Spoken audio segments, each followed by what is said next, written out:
episode 24, and we're going from fear, and we're going to start looking about the next thing that can stop healing, or as we diagnose disease and looking at things. And so our next one's going to be the fruit of anger coming from the spirit of jealousy. And so we always say, don't look at the fruit. Okay, so the fruit tonight is some cancers. Okay, not all cancers, but prostate cancer, for example, is a cancer with an anger issue. Some heart diseases, we'll talk about that more later, are based on anger. High cholesterol, fatty liver, herniated disc. We're going to look at blood clots tonight, gallstones, deviated septum, and aneurysm. And there are others. As I said, the trunk is anger, but anger is a part of the spirit of jealousy. Well, what's the pathway of the spirit of jealousy? Now, we come back to that big thing, offense. Okay, offense must happen, but it's our reaction to offense.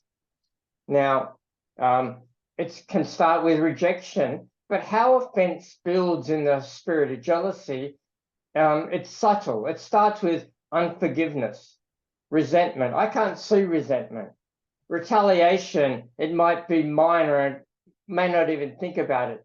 By anger, I can see something's happening. Hatred is something definitely happening. Violence, something physical is happening. And murder, now, it may not be physical murder. I tell stories about we murder people with words. We assassinate their character. And so what we've got to look at, there's a growing path in this spirit of jealousy, and anger is actually just part of it, but it's an interesting indicator, and that's why I put it as the trunk, not the actual root, but it's definitely not our fruit. Well, let's look at our scriptures. When you follow the desires of your sinful nature, okay, so some versions just say the flesh, the results are very clear, okay? The indicators: sexual immorality, impurity, lustful pleasures, idolatry, sorcery, hostility. Okay, now we're getting spirit of jealousy, quarreling, spirit of jealousy, talks about jealousy. Outbursts of anger is what we're going to talk about. Selfish ambition, dissensions, heresies, envy, drunkenness, wild parties, and other sins like this. And so I think it's really interesting that Paul's using outbursts of anger. You can't control the anger, is what he's talking about. Well, in Colossians, it says, you used to do these things when your life was still part of the world. This is worldliness.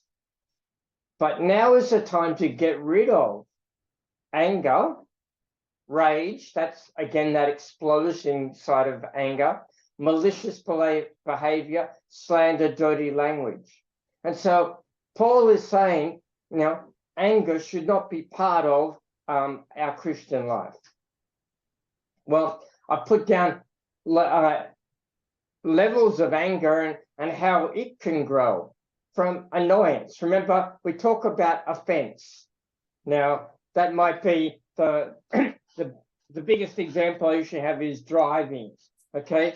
You get annoyed, but then it can get kind of a darker shade of anger, frustration, okay? That's really kind of an internalized anger, hostility, and then rage, those outbursts of anger. And, you know, you look at these things and you can't control the traffic, but your anger can be towards something that's uncontrollable. Well, you can control anger when you have no stress. You know, we looked at some of those things that were just, you know, retaliation or unforgiveness. You know, you can keep those things down. But what we're also looking at is this uncontrolled anger. Now, when you're tired, your alcohol, time pressures, those abilities to control anger aren't there anymore. And people then lash out. Now, I remember Eunice and I were looking at a book called War of Words, and the pastor was telling the story about his uncle when he was a boy, and he was saying things that were really sexual and off. And his mother said to him these things: words that come out of a drunk's mouth were always there. They were just hidden. The alcohol just opens it. And so alcohol, tiredness, time pressure actually tell us what are the hidden things. Maybe we don't even recognize ourselves at times. Well, again, let's look at what Paul says. When angry. Now, I love what another verse says, and we'll look at this later. When angry, act sin. It's actually saying where our anger should be. But when angry, do not sin. Do not ever let wrath, okay, that's that explosive part, your exasperation, your fury or indignation could be even just a frustration, last until sun goes down. Leave no such room for a foothold for the devil. Give no opportunity for him. And so anger is actually a warning. And it's saying, be careful. Don't let the sun go down on your anger. Why? There is potential demonic activity. And it's as though Satan has been pushing your buttons and you explode. But that could become a permanent thing. It's saying that, if we allow Satan a foothold. Well, over the next couple of weeks, we're going to look at different types of anger. Anger towards others, anger towards yourself, and generational anger. So let's look at an example of how that can be applied to when we pray. And so stroke is a blood clot to the brain. Well, first of all, I want to look at just blood clots in general. And typical roots would be anger, rage, resentment, spirit of death. Why spirit of death? The blood clot can not only block the blood supply, but it can kill the flesh in the area. Obviously, it can cause permanent death, but even just death of some part of the body. Well, if you look at stroke, that list is expanded to generational bitterness, anger, rage, resentment, but then self-bitterness, self-hatred, self-rejection, and guilt. Why?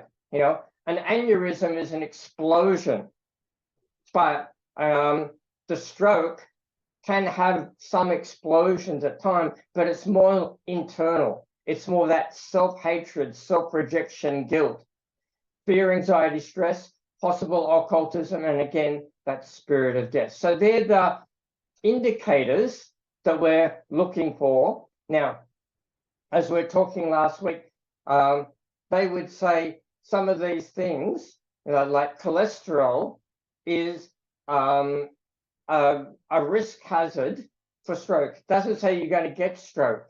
These things aren't saying you're going to get stroke, but we use it the other way, that when someone's got stroke, normally we say there's a really good chance they've got these emotional things, and we'll just save you some time in asking your questions. So how do we pray for a clot? Well, we said there's emotional issues. Now, what the anger is really telling you, there's offense. You've actually got to go back and find what the offense was that caused all the rejection, that caused all the unforgiveness, bitterness, and then the growing list. Command the clot to dissolve. Command the rejection. Command the offense to dissolve. Command the blood to flow to the brain, okay, because it was a blockage. And then command healing to the damaged parts of the brain. Now, what's probably happened with a clot is that part of the brain has been starved of blood and therefore oxygen, and could have died as part of this process. So you might need to even create new parts of the brain to get this going. Well, our second prayer then is to restore the function of lost body function. Now, typical would be they lose their speech, they lose sight, they lose leg movement, they lose arm movement. And we're going to see some examples tonight of those things being restored. But the first thing, deal with the clot, deal with the emotional issues, then restore the things that have been lost. How do we do that? You're going to hear in one of the things where I'm praying, you command the muscles that are stone, which are dead, to become flesh. And I quote quite often this verse, I will give you a new heart and put a new spirit in you. I will remove from you the heart of stone and give you a heart of flesh. And so, I will remove from you that, part in your brain that's stone and give you a heart of flesh. For the legs and for the arms, for the movement to come back from those legs of stone to those legs of flesh. And to deal with the damage by the clot, command that part of the life to turn from stone to flesh, and then test for function. And what I find is, as you're doing it, it's being restored. They haven't used these body parts for a long time. And so it can take time. It can take 5 minutes, 10 minutes. And those videos that I'm showing you that I did in Bangalore took over half an hour. It was probably 3/4 of an hour. But you could see movement coming back as the blood was going, as the flesh was being turned from stone back to muscle again.